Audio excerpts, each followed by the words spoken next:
दोस्तों नमस्कार, कैसे आप सभी मित्रों। ये वीडियो मैं ऐसे समय में बना रहा हूं जबकि हर तरफ कोरोना से हाहाकार मचा हुआ है। स्थितियां इतनी गंभीर हो गई हैं कि अस्पतालों में जगह नहीं मिल रही है, डॉक्टर कम पड़ रहे हैं, दवाइयां कम पड़ रही हैं, यहां तक कि ऑक्सीजन सिलेंडर जो हमारा एक जीने का अधिकार है वो भी हमको नहीं मिल पा रहा है। इसमें किसी की गलती नहीं है।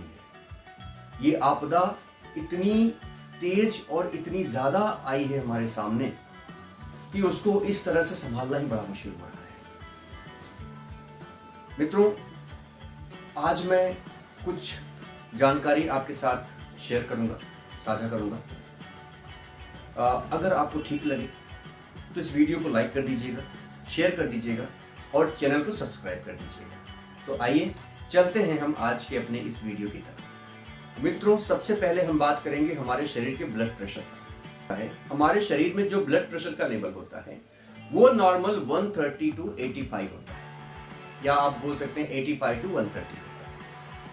अगर थोड़ा सा हाई हुआ तो वो होता है 90 to 140। लेकिन अगर आपका 95 to, या आपका नहीं मैं कहूंगा, लेकिन अगर किसी का ब्लड प्रेशर 95 to 150 हो गया है तो इसका मतलब ब्लड प्रेशर बहुत ज्यादा हाई हो चुका है, अब डॉक्टर के पास जाने की जरूरत है। लेकिन इससे पहले के केसों में आप दवाई से ठीक हो सकते हैं। अब हम बात करते हैं हमारे ऑक्सीजन लेवल की। हमारा जो नॉर्मल ऑक्सीजन लेवल है, अगर वो 95, 96, 97, 100 तक है तो घबराने वाली कोई बात नहीं, उतना नॉर्मल हमारे शरीर की रिक्वायरमेंट होती है। लेकिन अगर 90 से 93 तक है तो थोड़ा सा परेशानी वाली बात है, आप डॉक्टर से कंसल्ट कर सकते हैं। लेकिन अगर आपका ऑक्सीजन लेवल 80 से 89 यानी 80 to 89 तक आ गया है, किसी भी व्यक्ति का अगर ऑक्सीजन लेवल 80 to 89 आ गया है तो इमीडिएट डॉक्टर से कंसल्ट करना जरूरी है। इसमें एडमिशन के लिए अस्पताल में जाना पड़ सकता है। अब हम बात करेंगे आपसे पल्स रेट की। हमारा पल्स रेट कितना आवश्यक होता है, कितना जरूरी होता है। हमारा पल्स रेट हमारे शरीर में 75 पर मिनट जो होता है पल्स रेट, जो डॉक्टर आपने देखा वो चेक करते हैं पल्स रेट, 72 पल्स रेट पर मिनट एकदम परफेक्ट है, कोई डरने की बात नहीं है। 60 to 80 होता है तो थोड़ा सा नॉर्मल से डिस्टर्बेंस हो जाता है। लेकिन अगर 90 से 120 है तो स्थिति गंभीर है। ऐसी स्थिति में हमें डॉक्टर के पास जाना ही पड़ेगा, हो सकता है एडमिशन की नौबत भी आ सकती है। अब जो थर्मामीटर चेक करते हैं तो सबको पता, लेकिन फिर भी मैं चूंकि कॉमन बातें हम लोग कर रहे हैं, थोड़ा सा इसके बारे में चर्चा कर लेते हैं। अगर जो हम टेम्परेचर नापते हैं थर्मामीटर के थ्रू, उसमें अगर 92 to 98.6 तक आता है तब तो कोई दिक्कत नहीं है। नॉर्मल इतना बुखार हम सबके शरीर में होता है और बुखार हम सबके शरीर के लिए जरूरी भी होता है।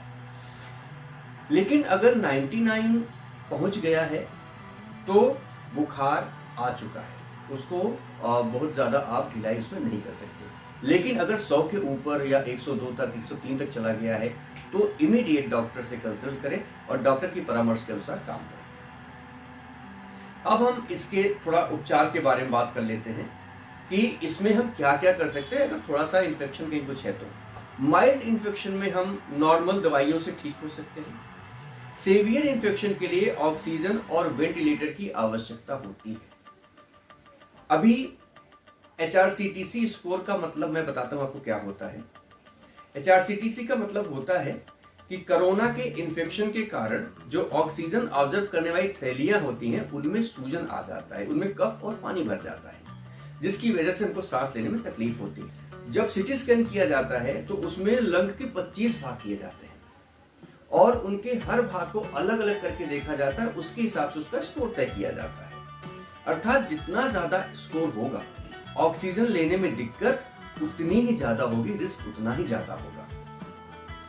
अभी आपको इसमें सावधानी क्या रखनी है वो आप ध्यान रखें, मैं बताता हूं आपको। अगर कोरोना क्योंकि जो महामारी चल रही है उसके लिए जो हर घर में एक आवश्यक चीजें होनी चाहिए, एक तो पैरासीटामॉल आप अपने घर में रखें, डोलो 650 mg का रखें, तभी कोई दिक्कत नहीं है। और बेटाडीन गार्गल करें, माउथ वॉश के लिए गुनगुना पानी यूज करें, गर्म पानी के साथ ही बेटाडीन का गार्गल भी करें। इसमें आपको विटामिन सी लेने की बहुत जरूरत है। विटामिन सी इसके लिए बहुत इंपॉर्टेंट है। विटामिन सी के लिए आप लिमसी 500 चूज सकते हैं दिन में 3 या 4 बार, उससे आपका विटामिन सी का लेवल हाई होगा। बहुत ही कारगर है और इम्यूनिटी बहुत अच्छे से बढ़ाता है और ये वायरस को काफी हद तक रोक देता है और सक्रिय कर देता है। टैबलेट बी कॉम्प्लेक्स के साथ मल्टीविटामिन एलिमेंट्स जैसे न्यूट्रीकाइन प्लस आप उसको ले सकते हैं, जैसे आता है उसको घोल करके आप पी सकते हैं रोज। उसको ले 10 से 15 दिन तक, इससे आपकी इम्यूनिटी बहुत अच्छी बूस्ट हो जाएगी।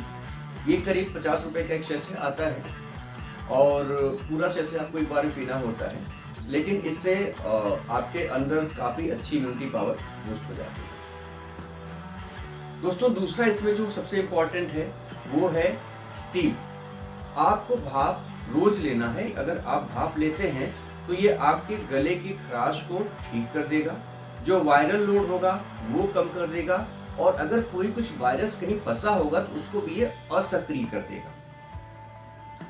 पल्स ऑक्सीमीटर घर में जरूर रखें ऑक्सीजन लेवल देखने के लिए, जो कि नॉर्मल 90 से ऊपर होना चाहिए, जैसा मैंने आपको पहले बताया हुआ है। ऑक्सीजन सिलेंडर के लिए मारामारी न करें, ये केवल अकाल स्थिति के लिए है, बहुत ही ज्यादा आपातकाल स्थिति के लिए है। तो अगर भगवान न करे किसी के परिवार में ऐसी स्थिति हो जाती तभी उसकी जरूरत पड़ती है, वरना इसकी आवश्यकता नहीं होती है। हम सब ऑक्सीजन पर जिंदा हैं और ऑक्सीजन हमारे हर तरफ फैला हुआ है। सांस लेने में अगर तकलीफ हो तो उल्टा पीठ के बल सोएं, जिससे फेफड़ों में ऑक्सीजन सर्कुलेशन बढ़े। एक बात का आप विशेष ध्यान रखें, गर्म पानी में, गुनगुने पानी में थोड़ा सा नमक डालकर गरारा करें और गर्म पानी में नींबू निचोड़कर दिन में 3-4 बार पिएं। इससे आपका जो गले का प्रॉब्लम है वो काफी हद तक खत्म हो जाएगा। गहरी सांस लें, व्यायाम करें, प्राणायाम करें, अनुलोम विलोम करें, तो बहुत आवश्यक है। तो अब हम कोविड के 3 लक्षणों के बारे में बात करेंगे। बहुत ध्यान से सुनिएगा मित्रों, वीडियो बिल्कुल स्किप मत कीजिएगा, क्योंकि बहुत गहन और गंभीर चर्चा हम लोग कर रहे हैं। कोरोना के 3 चरण होते हैं। पहला सिम्टम है केवल नाक में कोरोना। इसमें रिकवरी का समय आधा दिन होता है। इसमें आमतौर पर बुखार नहीं होता है, इसे असिम्प्टोमेटिक कहते हैं और इसमें आपको इनहेलिंग करें और विटामिन सी लें, उससे आपका खत्म हो जाएगा। दूसरा है गले में खराश। इसमें रिकवरी का समय लगभग 1 दिन, मान के चलिए 1 दिन होता है और इसमें आपको क्या करना है, गर्म पानी से गरारा करना है, गर्म पानी में नींबू डाल के पीना है। नींबू पानी लेना बिल्कुल जरूरी है, उसमें कोई भी ढिलाई मत करें। अगर बुखार होता है तो पैरासीटामोल लें, अगर ज्यादा गंभीर हो तो vitamin C, vitamin B complex, D और एंटीबायोटिक लें। तीसरा लक्षण इसका होता है फेफड़े में सूजन होना या फेफड़े या बहुत ज्यादा खांसी आना, फेफड़े से खांसी आना। इसमें क्या होता है कि सांस फूलने लगती है। इसमें क्या करें, गर्म पानी से गरारा करें, पीने में गर्म पानी लें, नींबू पानी लें, vitamin C, B complex, paracetamol लें और गुनगुने पानी के साथ नींबू का सेवन करें। पल्स ऑक्सीमीटर से अपने ऑक्सीजन लेवल की जांच करते रहें। अगर आपके पास ऑक्सीमीटर नहीं है तो आप किसी भी दवा की दुकान से उसे खरीद सकते हैं, इस समय काफी आवश्यक है। अथवा गहरी सांस लेने का व्यायाम करें, गहरी सांस लें, प्राणायाम करें। अगर सांस की समस्या गंभीर होगी तो आपको प्राणायाम करने में या व्यायाम करने में तकलीफ होगी, लेकिन अगर सांस की समस्या अभी भी गंभीर है तो इस केस में आपको ऑक्सीजन सिलेंडर की आवश्यकता पड़ सकती है। लेकिन ये खुद से ना करें, इसके लिए आप किसी डॉक्टर की सलाह लें, उनको बुलाएं और उनकी निगरानी में इसको आप शुरू करें। अगर तकलीफ बहुत ज्यादा हो रही है तो डॉक्टर की सलाह पर एंटीबैक्टीरियल मेडिसिन आप यूज कर सकते हैं। अब मैं आपको बताता हूँ वो स्टेज जिसमें कि किसी व्यक्ति को अस्पताल में भर्ती होने की नौबत आ सकती है। अगर आपके ऑक्सीमीटर पर ऑक्सीजन लेवल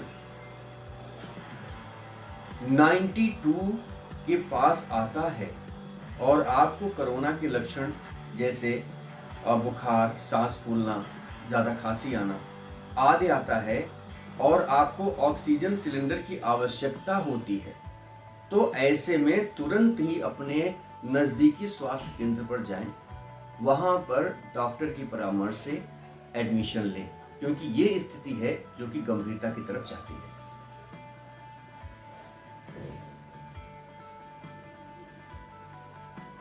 मित्रों, इस बीच में एक बात आपसे और जरूर करना चाहूंगा कि कोशिश करें इन सब नौबतों से बचने की, इन सब मुसीबतों से बचने की। घर पर रहें, सुरक्षित रहें और कोशिश करें बाहर ना जाएं। अगर बहुत ज़्यादा ज़रूरी है बाहर जाना, मजबूरी है आपकी बाहर जाना, तो सैनिटाइजर साथ में लेके जाएं, मास्क ज़रूर साथ में लेके जाएं, मास्क निकालें मत। मैं अक्सर जब किसी भी स्पीच में सुनता हूँ, किसी भी नेता की स्पीच सुनता हूँ, जिसमें लोग युवा वर्ग पे ज़्यादा जोर देते हैं, लेकिन ये बड़े गंभीर चिंता की बात है कि आज का युवा ही इन सब चीज़ों को इग्नोर कर रहा है।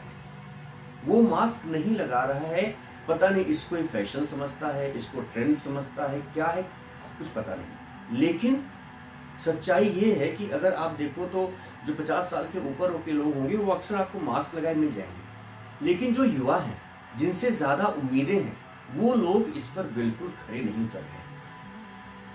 मित्रों, देशभक्ति खाली सीमा पे जाकर लड़ने से नहीं होती है, ये भी एक तरह की देशभक्ति है जो कि महामारी फैली हुई पूरे देश में, और इस महामारी के साथ हम सबको मिलकर लड़ना है। बिना एक दूसरे के सपोर्ट के हम लोग नहीं कर सकते। सरकारें भी क्या कर सकती हैं अगर हम लोग उनका साथ नहीं देंगे तो। चलिए आगे बढ़ते हैं वीडियो में। कोरोना वायरस में जो पीएच होता है वो 5.5 से 8.5 तक होता है। अब इसको कम करने के लिए, इसके प्रतिरोध के लिए हमें जो चीजें यूज करनी है, इस्तेमाल करनी है, उनके नाम मैं बताता हूं, और उसमें कितना पीएच होता है मैं आपको ये बताता हूं। जैसे केला तो खाएं, बहुत अच्छी चीज है वो। हरा नींबू, इसमें 9.9 पीएच होता है। पीला नींबू, इसमें 8.2 पीएच होता है। एवोकाडो, इसमें 15.6 पीएच होता है। लहसुन, इसमें 13.2 पीएच होता है। आम 8.7 पीएच होता है। कीनू में 8.5 पीएच होता है। अनानास में 12.7 पीएच होता है। और जलकुंड में 22.7 पीएच होता है। अब इस बात को समझें कि किसी व्यक्ति को ये कैसे पता चलेगा कि उसको कोरोना वायरस के लक्षण। अगर गला सूख रहा है, सूखी खांसी आ रही है, शरीर का तापमान बढ़ता जा रहा है, सांस लेने में बहुत ज़्यादा दर्द हो रहा है, तकलीफ हो रहा है, फेफड़े में तकलीफ हो रही है, सिर में दर्द लगातार बना हुआ है, शरीर में दर्द लगातार बना हुआ है, तो ये स्थिति कोरोना की परिचायक हो सकती है। इन स्थितियों में आपको जो मैंने आपको बताया है उन सब चीज़ों को इस्तेमाल करना पड़ सकता है, शुरुआत करनी पड़ सकती है। मित्रों, गर्म पानी का इस्तेमाल लगातार करते रहें, वो एक रामबाण इलाज है। और अगर यकीन करिए, कोरोना भी आमतौर पर उनको ही हो रहा है जो किसी कोरोना पेशेंट के संपर्क में आ रहे हैं, तो कोशिश करिए कि अगर आप कहीं निकल भी रहे हैं तो पूरी सावधानी के साथ जाइए। बिल्कुल भी, कभी कभी हमें लगता है कि उसने नहीं लगाया तो मैं अगर लगाऊंगा तो बोलेगा इसको बहुत डर लगता है। नहीं भैया, हमको डर लगता है, क्योंकि आज जो स्थिति है हर जगह। और दूसरी बात यह है कि हम अपने परिवार के जिम्मेदार हैं, तो किसी को डर लगे या ना लगे, लेकिन एक व्यक्ति जो कि जिम्मेदार है उसे डर लगना चाहिए, क्योंकि स्थिति खतरनाक है। और अब तो जो वेरिएंट आ रहे हैं उनका तो कोई इलाज भी नहीं मिल पा रहा है। तो इसलिए अगर कोई मास्क नहीं लगाता है तो उसको आप ज्यादा एडवांस रहने दीजिए। अपनी जिम्मेदारी को समझिए, अपने परिवार की जिम्मेदारी को समझिए और उसका निर्वहन करें। दोस्तों, आज के वीडियो में सिर्फ इतना ही। उम्मीद करता हूं कि आज की हमारी कोशिश आपको समझ में आई होगी। वीडियो मैंने सिर्फ इसलिए बनाया हुआ है ताकि हम सब लोगों में कोरोना की जागरूकता आ सके और इस कोरोना के जो खतरे हैं वो हम समझ सकें। घबराएं नहीं, परेशान मत हो, घर पर रहें, कुछ नहीं होगा, बस सावधानी पूरी बरतें। तो मिलेंगे आपसे अगले वीडियो में, तब तक के लिए जय हिंद।